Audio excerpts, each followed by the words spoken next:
আমি আজ থেকে 14 বছর হয়ে গেছে এই আটিবাজার এই মোহাম্মদপুর বসিলা ছেড়ে আমি চলে গেছি। আমার উস্তাদের সাথে আমি দীর্ঘদিন ছিলাম এই বসিলাতে। আমি যখন ফেনীতে ছিলাম, এই ঢাকা শহরে সর্বপ্রথম এই বসিলাতে আমার অবস্থান ছিল। আমি একা আসছি এই গানের জগতে, আমার কোনো ফ্যামিলি ছিল না। আমার বাবা উনি ব্যাংকে চাকরি করতো, মতিঝিল এনসিসি ব্যাংকে। এই বাবা গানের সূত্রে আসতে আসতে সজল দেওয়ানকে পেল। মাতালের একজন ভক্ত ছিল, উনি যে রায়ের বাগ নাকি কি জানি একটা জায়গা আছে সেখানে, ওইখানে থাকতো। অবশেষে বলছে মাতালের একটা ছাত্র আছে যার নাম হচ্ছে সজল দেওয়ান, মেয়েটাকে ওইখানে নিয়ে যান, মেয়েটা একটা শিল্পী হবে। আমার বাবা সেই ফেনী শহর থেকে আমাকে এই বসিলাতে সর্বপ্রথম এনেছে, ওস্তাদের হাতে তুলে দিছে। তার সাথে আমি অনেক বছর আপনাদের সাথে এই গ্রামে আমার উস্তাদ অনেক গান করেছে, আসছি। আর আমার মনে আছে এই ঠিক এই জায়গায় মর্তুজালিদের বাড়ির সামনে একটা মঞ্চ হয়েছিল, ওস্তাদের গান ছিল, সেখানে আমার কাজল দেওয়ান দরদে আসছে। আমার সর্বপ্রথম এই কাজল দেওয়ানের কাছ থেকে বকশিস পাইছি 1500 টাকা, আমার মনে আছে। আমার মুর্শিদ যাহার অন্তরে, আমার মাতাল যাহার অন্তরে, তারে কি আর জমে নিতে পারে? সে হয়ে আছে গুরুর অধীন, তারে জমে দেখলে ভয় করে।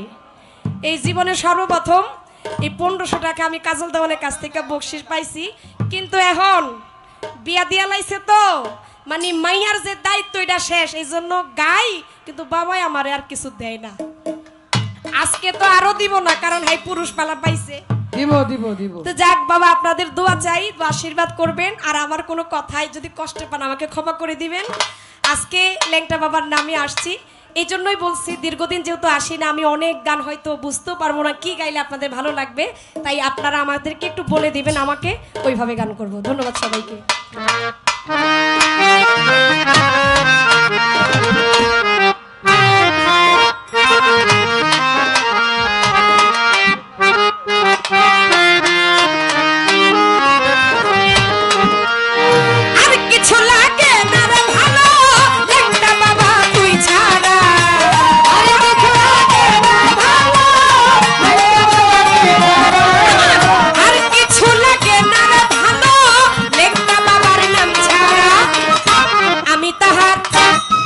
বাবা মাতালেরও সাহারিরও সাধন সারি, আমি তাহার পীড়িতের মরা।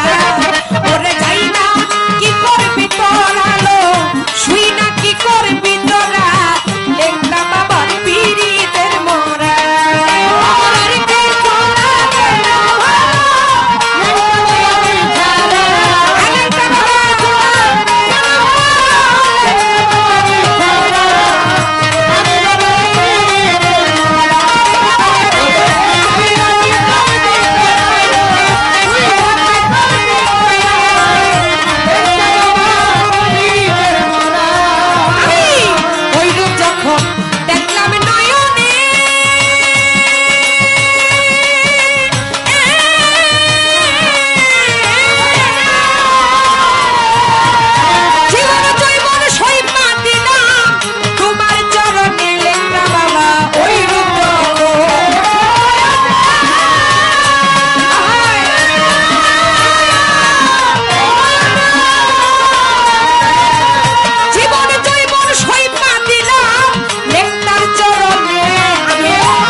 মাতাল চান্দে সাধন সারি, মাঝে ভান্ডারি মজিব বাবা, লেংটা বাবা, আমি তোমার পীড়িতের মরা।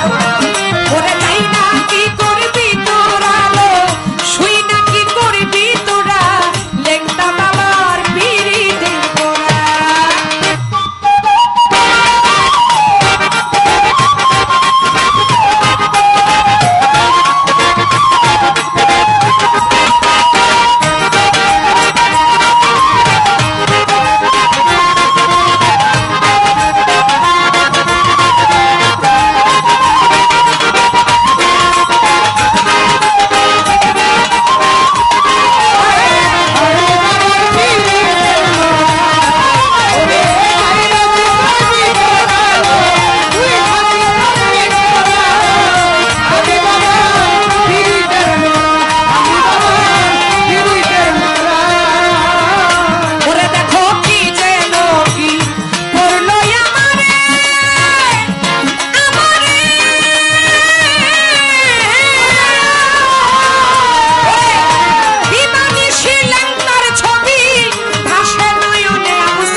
বাবা শাহালিরও